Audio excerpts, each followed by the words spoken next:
We know that our minds are like parachutes. They work best when they are open.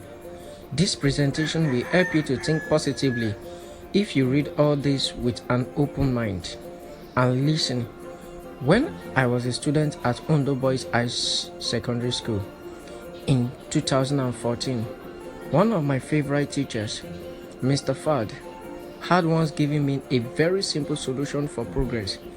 He said, as a successful student, I should make my life full of adventures and make my life an ongoing series of rich experience.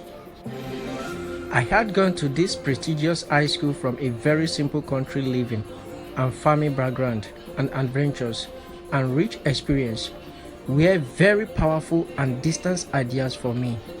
However, upon inquiry, my teacher simplified the ideas for me.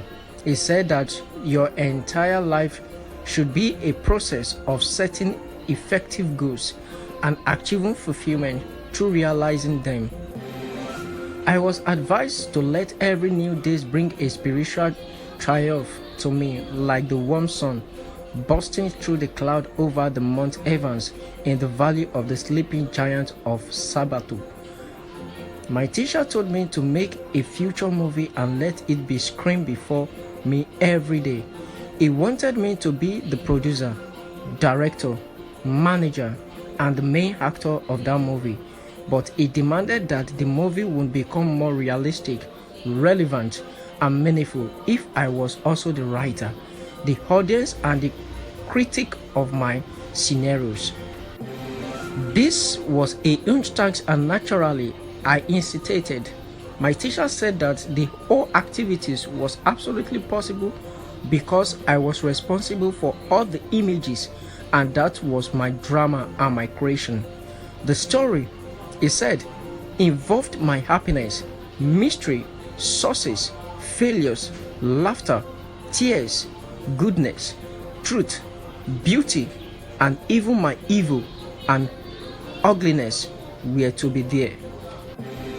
When I seemed negative about the project, my teacher emphasized that it was the caliber and standard of my self-image that would cause me to rise to the new height or descend to the depressing depths. He added that even if I could not see my self-image and could not touch it, nevertheless, it was very real. It was to be my big picture of myself. So, through the motivational effort of one of my best teachers, I understood that I had to make fine, big, and strong images of myself to succeed in life. The finer, the bigger, and the stronger the images I made of myself, the bigger would be my satisfaction, achievement, and pleasure. From then onward, I began making my images that gave me rich experience and positive adventures. Thus, I think everyone can think positively and develop a gigantic self-image. I too learned that if I saw myself as an inferior and unworthy person, I would meet and see failures before I even made a start of anything. I began to think positively. I had a resounding urge to be a creative person. I wanted to succeed, progress, and prosper. I wanted to overcome all my problems myself when I encountered them.